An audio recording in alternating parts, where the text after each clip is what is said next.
Hello everyone, welcome back to my channel study with Sapna. कैसे हैं आप सब? आई होप आप सभी बहुत अच्छे हैं और अच्छे तरीके से अपने एग्जाम्स की तैयारी कर रहे हैं। स्टूडेंट्स, हम यूपी पीसीएल असिस्टेंट अकाउंटेंट के लिए एमसीक्यूज प्रैक्टिस कर रहे हैं। आज हमारा 6th पार्ट है। इसमें भी हम कुछ क्वेश्चंस को डिस्कस करेंगे। जब हम एमसीक्यूज की प्रैक्टिस करते हैं तो क्वेश्चंस को अच्छे से पढ़कर उसके जो भी ऑप्शंस हैं हम उन्हें भी एक्सप्लेन करते हैं। तो क्वेश्चन तो एक होता है, लेकिन उससे आपके थोड़े बहुत और कंसेप्ट भी क्लियर हो जाते हैं। उसी तरीके से आज की इस वीडियो में भी जो क्वेश्चंस होने वाले हैं, उन क्वेश्चन से रिलेटेड जो भी आसपास के टर्म्स हैं या इंपॉर्टेंट चीजें हैं, वो भी मैं आपको साथ साथ रिवाइज कराती हुई जाऊंगी। ठीक है, तो चलिए स्टार्ट करते हैं हमारा आज का वीडियो और पहले क्वेश्चन से हम अपना लेक्चर स्टार्ट करते हैं। अगर आपने प्रीवियस लेक्चर्स नहीं देखे हैं तो उन सभी का लिंक आपको डिस्क्रिप्शन बॉक्स में मिल जाएगा। साथ ही ये सारी की सारी पीडीएफ अपने टेलीग्राम चैनल पर आपके लिए अपलोड करती हूँ, तो आप उसे भी ज्वाइन कर सकते हैं। लिंक डिस्क्रिप्शन में है, वहां से आपको सारी की सारी पीडीएफ मिल जाएंगी जैसे ही लेक्चर अपलोड होता है उसके बाद। ठीक है, तो चलिए स्टार्ट करते हैं। Question number 1, deduction under section 80C can be claimed for fixed deposit made in any scheduled bank if the minimum period of deposit is। यहां से आपसे जो क्वेश्चन पूछा है वो है डिडक्शंस अंडर सेक्शन 80C। आप सभी को पता है, आपके सिलेबस में भी स्पेशल मेंशन है कि इनकम टैक्स में जो चैप्टर 6A के अंदर डिडक्शंस आती हैं फ्रॉम 80C टू 80U। यहां से क्वेश्चंस आप सबसे पूछा जाता है एंड अराउंड 4 to 5 से जरूर एग्जाम में आ रहे हैं। अगर आप प्रीवियस ईयर के पेपर्स को एनालाइज करेंगे तो क्वेश्चंस डेफिनेटली यहां से आते हैं और बहुत ही बेसिक क्वेश्चंस आते हैं, जहां पर कभी कभी तो वो एलिजिबिलिटी पूछ लेता है कि कौन कौन से पर्सन एलिजिबल है, कभी सिर्फ अमाउंट ऑफ डिडक्शन पूछ लेता है, कभी सारी इंफॉर्मेशन दी है तो आपसे सेक्शन पूछ लेता है। बहुत बेसिक सी चीजें यहाँ पर पूछता है, तो मेक श्योर कि आपको सारे डिडक्शंस अच्छे से याद हो। मैंने पूरा का पूरा डिडक्शन का सेपरेट वीडियो भी आप लोगों के लिए बनाया है, मैं डिस्क्रिप्शन बॉक्स में उसका लिंक भी आपको प्रोवाइड कर दूंगी, उसे आप देख सकते हैं। आपका क्विक रिवीजन भी हो जाएगा और जिनको नहीं भी आता है वो भी उस वीडियो से इजीली समझ सकते हैं। अब यहाँ पर 80C में सबसे पहले तो आपको ये पता होना चाहिए कि जो 80C डिडक्शन की बात करता है, C फॉर कॉन्ट्रीब्यूशन है ना, ऐसे याद रखना है आपको, C फॉर कॉन्ट्रीब्यूशन। कॉन्ट्रीब्यूशन कर रहे हैं, अपना कुछ योगदान दे रहे हैं आप किस चीज में? इन्वेस्टमेंट्स में। गवर्नमेंट चाहती है, आपकी सरकार चाहती है कि आप इन्वेस्टमेंट को प्रायोरिटी दें, कुछ ना कुछ बचाएं जितना भी आप अर्न कर रहे हैं, और उसके बदले इस चीज को प्रमोट करने के लिए आपको डिडक्शंस मिलती है।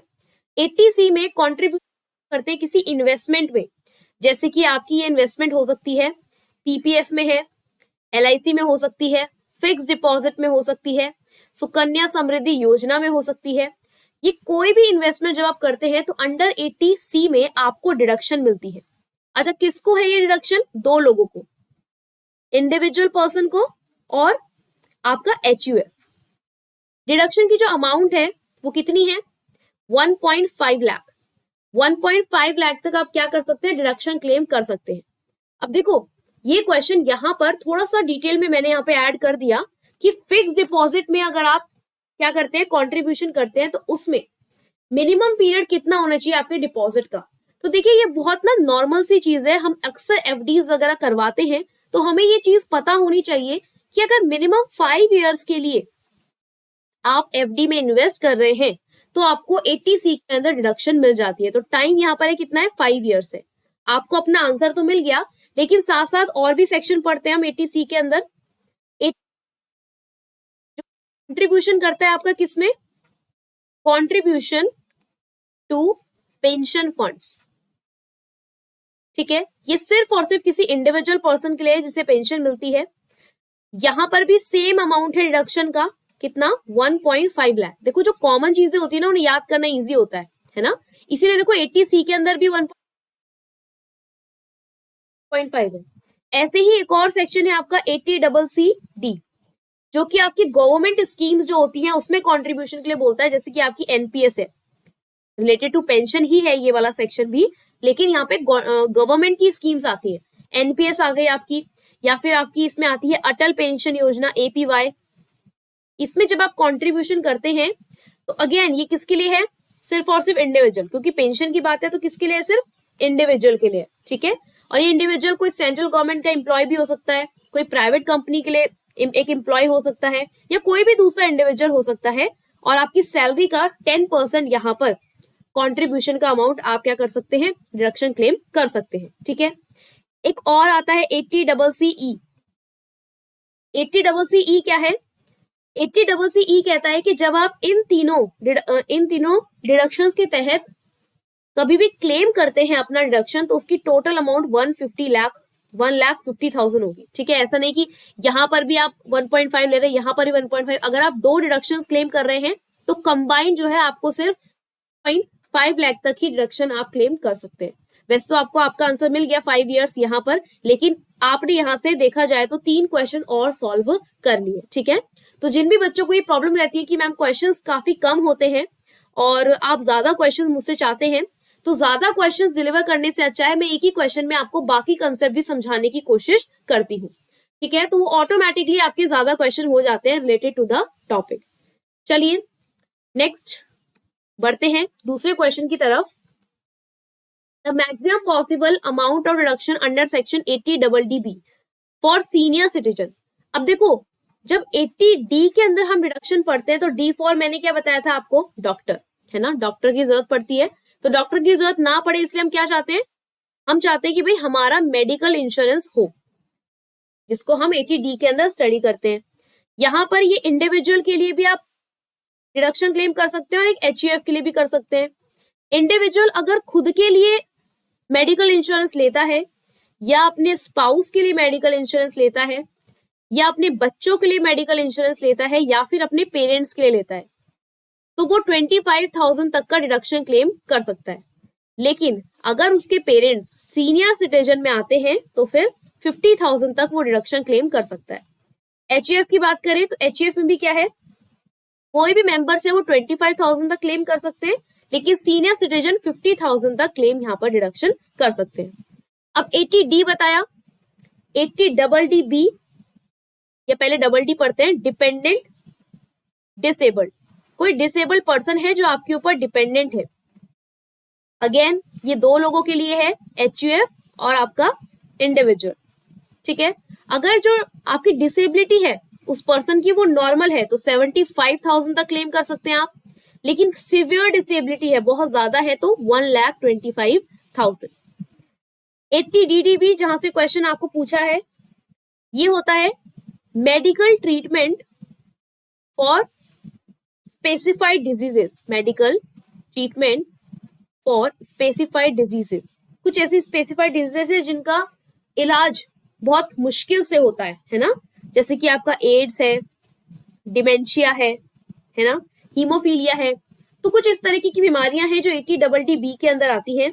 यहाँ पर क्या है, एक HUF, इंडिविजुअल, इन सभी के लिए डिडक्शन आप क्लेम कर सकते हैं। यहाँ पर आपका सीनियर सिटीजन के लिए अमाउंट है 1 लाख और other than senior person amount है 40,000। अब क्वेश्चन में क्या पूछा, maximum possible amount of reduction under section 80DD। 80DD medical treatment for specified diseases. तो सीनियर सिटीजन के लिए यहाँ पर आपसे पूछा है मैक्सिमम पॉसिबल अमाउंट, तो ये कितनी है, 1 लाख रुपीज। 40,000 किसके लिए, अगर सीनियर सिटीजन के अलावा कोई पर्सन यहाँ पर है, ठीक है। चलिए, आई होप क्लियर हुआ है आपको। बढ़ते हैं नेक्स्ट क्वेश्चन की तरफ। Question number 3, education allowance is exempted. Allowances आपको दिए जाते हैं, कुछ मॉनेटरी बेनिफिट्स आपको दिए जाते हैं अदर देन सैलरी। तो अलाउंसेस में देखिए, आप कैटेगरी पढ़ते हैं, taxable allowance, partly taxable allowance, exempted allowance, ठीक है। टैक्सेबल जिसपे कंप्लीट टैक्स लगता है, पार्टली टैक्सेबल जिसमें थोड़े अमाउंट पे टैक्स लगता है, जहां पर आपको कुछ लिमिट दी जाती है, जैसे कि क्वेश्चन आपसे पूछा है एजुकेशन अलाउंस का। तो जब आप बच्चों की पढ़ाई के लिए खर्च करते हैं तो उसमें आपको कुछ अलाउंस दिया जाता है, इसमें आप डिडक्शन क्लेम कर सकते हैं 100 rupees 100 per month per child, but up to कितने child, 4 5, no, up to 2 child, सिर्फ 2 चाइल्ड तक ही आप डिडक्शन क्लेम कर सकते हैं। यहाँ पर ना एक और चीज है, डिडक्शन नहीं सॉरी, अलाउंस जो है आप एग्जेम्प्टेड कर सकते हैं। यहाँ पर आपको बच्चों के हॉस्टल के लिए भी अलाउंस दिया जाता है, ये मिलता है 300 पर मंथ, अगेन पर चाइल्ड, अप टू 2 चिल्ड्रंस, ठीक है, अप टू 2 चिल्ड्रन। तो एजुकेशन अलाउंस एग्जेम्प्ट है, कितने तक एग्जेम्प्ट है, 100 per month up to 2 child, तो 100 per month up to 2 child. अगर यहाँ पे एजुकेशन की जगह हॉस्टल अलाउंस का क्वेश्चन होता तो कितना होता, 300 पर month per child up to 2 children, ठीक है, इजी है। देखिए यहाँ पर आपने 2 चीजें पढ़ ली, एजुकेशन अलाउंस सीख लिया और हॉस्टल अलाउंस भी सीख लिया। ऐसे जैसे अंडरग्राउंड अलाउंस के लिए 800 मिलता है ना, ऐसे बहुत सारे अलाउंसेस हैं। इस टॉपिक को अच्छे से पढ़ लेना, मैंने ये करवाया हुआ है, क्वेश्चंस यहाँ से आते हैं, तो मेक श्योर आप यहाँ पे कंप्लीट अपना प्रिपरेशन करके जाएं। नेक्स्ट है, which of the following statement is incorrect, इसमें से कौन सा स्टेटमेंट इनकरेक्ट है। The original cost method is known as equal instalment method of providing depreciation. जब हम डेप्रिसिएशन चार्ज करते हैं तो बेसिकली 2 मेथड्स पे ज्यादा फोकस किया जाता है, एक होता है स्ट्रेट लाइन मेथड, एक होता है written down value method. Straight line method क्या होता है, जिसे हम ओरिजिनल कॉस्ट मेथड भी कहते हैं, ओरिजिनल कॉस्ट पे आप डेप्रिसिएशन चार्ज करते हैं। तो स्टेटमेंट 1 कह रहा है कि जो ओरिजिनल कॉस्ट मेथड है उसे हम इक्वल इंस्टॉलमेंट मेथड भी कहते हैं। हर साल आप सेम डेप्रिसिएशन चार्ज कर रहे हैं 10,000 एवरी ईयर, 10,000, ये क्या है, ये इक्वल इंस्टॉलमेंट है, तो हम इसे कह सकते हैं कि ये स्टेटमेंट ट्रू है। Next, depreciation goes on decreasing year after year in the written down value method. WDV method में आपका जो डेप्रिसिएशन है हर साल कम होता जाता है, ये स्टेटमेंट सही है।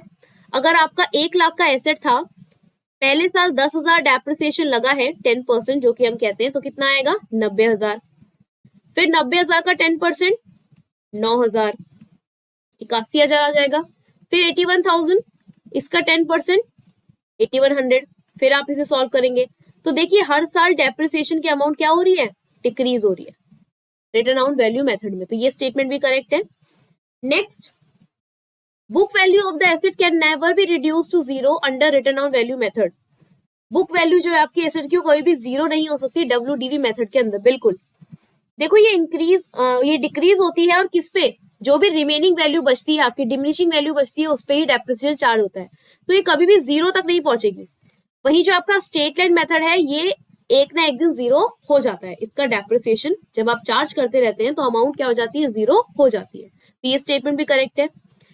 In the straight line method, straight line method में कह रहा है इंक्रीज इन स्क्रैप वैल्यू, अगर आपकी स्क्रैप वैल्यू इंक्रीज हो जाती है would result in an increase in amount of depreciation, इससे क्या होगा कि आपका डेप्रिसिएशन बढ़ जाएगा बाकी सारी चीजों को कांस्टेंट रखकर।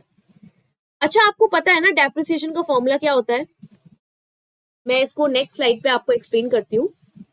डेप्रिसिएशन जब आप निकालते हैं तो क्या करते हैं भाई, जितनी भी कॉस्ट है आपकी एसेट की उसमें से स्क्रैप वैल्यू माइनस कर दी, अपॉन आता है आपका जितने एस्टिमेटेड लाइफ है उस एसेट की।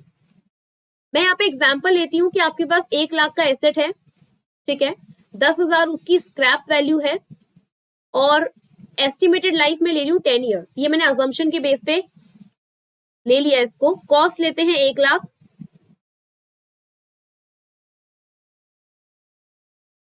1 लाख 10,000 स्क्रैप वैल्यू माइनस कर देंगे अपॉन 10, कितना आएगा ये 90,000 अपॉन 10, यानी कि डेप्रिसिएशन कितना आया 9,000, ठीक है। क्वेश्चन में कहा, क्या कहा क्वेश्चन में कि देखो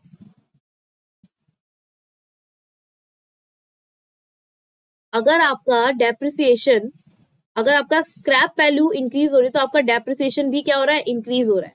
चलो बढ़ाकर देखते हैं स्क्रैप वैल्यू को। अब मैंने स्क्रैप वैल्यू जो है वो 10,000 की जगह ले ली 20,000, ठीक है, बाकी सारी चीजें सेम रखनी, क्वेश्चन कह रहा है हमसे, तो 1 lakh minus 20,000 upon number of years 10, तो कितना आएगा 80,000 अपॉन 10, डेप्रिसिएशन कितना बना 8,000। अब मुझे बताओ डेप्रिसिएशन इंक्रीज हुआ है या डिक्रीज हुआ है, ये डिक्रीज हुआ है, तो इसीलिए आपका जो स्टेटमेंट है वो क्या हो जाएगा, यहाँ पे रॉन्ग हो जाएगा, ठीक है, तो ऑप्शन डी यहाँ पे आपका करेक्ट आंसर बनेगा। I hope it's clear to each and everyone. Next question पे चलते हैं, question number 5th। What will be the current classification for goodwill and bill discounted but not matured? दो चीजें हैं आपके पास, एक है आपकी गुडविल जो आपकी क्या है, टेंजिबल एसेट है या इंटेंजिबल एसेट है। ये हमारी इनटेंजिबल एसेट है, हम इसे टच नहीं कर सकते, सिर्फ फील कर सकते हैं, हम इसे देख नहीं सकते, इनटेंजिबल एसेट है। तो गुडविल का क्लासिफिकेशन तो सबको इजी पता चल गया, इंटेंजिबल एसेट। लेकिन bill discounted but not matured, आपने बिल डिस्काउंट करा लिया लेकिन अभी तक वो बिल मेच्योर नहीं हुआ है। बिल में आपका जो बिल ऑफ एक्सचेंज आपको दिया गया था उसका टाइम था 3 मंथ्स का, लेकिन आपको उससे पहले पैसे की जरूरत पड़ गई और आपने बैंक से जाके उसे डिस्काउंट करा लिया 1 महीने के अंदर ही, कुछ चार्जेस पे करके, कुछ चार्जेस कम होके, है ना। लेकिन जैसे ही ये पैसे आपके हाथ में आए, अभी तक इसकी मेच्योरिटी डेट तो आई नहीं है, तो जब तक इसकी मेच्योरिटी डेट नहीं आती, बैंक के ऊपर, बैंक के लिए यहाँ पर बैंक इंतजार करेगा कि भाई पैसे आएंगे, है ना। और जब तक ये इसको पैसे नहीं मिलते, ड्रॉवर की रिस्पॉन्सिबिलिटी बन जाती है, ड्रॉवर की लाइबिलिटी बन जाती है। तो जब तक 3 महीने पूरे नहीं होंगे और बैंक को उसके पैसे नहीं मिलेंगे, ये ड्रॉवर की लाइबिलिटी बनी रहेगी, ठीक है। लेकिन ये कैसी लाइबिलिटी है, गलती मत करना, इसे करंट लाइबिलिटी बिल्कुल मत, ये हमारी कॉन्टिजेंट लाइबिलिटी है, जो एक पर्टिकुलर इवेंट के होने पर, जो कि इवेंट हो भी सकता है, मे और मे नॉट, हो भी सकता है और नहीं भी हो सकता, इस इवेंट के होने पर ही ये लाइबिलिटी क्रिएट होगी, इसे हम कहते हैं कॉन्टिजेंट लाइबिलिटी, ठीक है। तो आपका जो करेक्ट आंसर यहाँ पर होगा that is intangible asset and contingent liability, option number D. Next question, question 6। As per Schedule 3 of the Companies Act 2013, which of the following will be regarded as non-current liabilities? आपको पता है दो तरह से liability है, current, non current. Current जो with in a year आपको पे करनी होती है, नॉन करंट 1 ईयर से ज्यादा टाइम होता है जिसके लिए। तो बस इसमें से आपको छांटना है कि कौन सी करंट, नॉन करंट पूछा है हमसे। ट्रेड पेबल्स आपको 1 साल के अंदर पे करने होते हैं, that is current liability. Short term provisions current liability, short term borrowings current liability. लेकिन नॉन करंट लाइबिलिटी क्या है आपकी, डिफर्ड टैक्स लाइबिलिटी, या आपकी नॉन करंट लाइबिलिटी है। ऑप्शन बी यहाँ पे आपका करेक्ट आंसर हो जाएगा, ठीक है। Next question, question number 7। Standards on auditing, SA जो हम पढ़ते हैं, dash deals with the overall objective of independent audit. आप ऑडिट कराते हैं तो उसका ऑब्जेक्टिव, बेसिकली ओवरऑल ऑब्जेक्टिव पूछा है,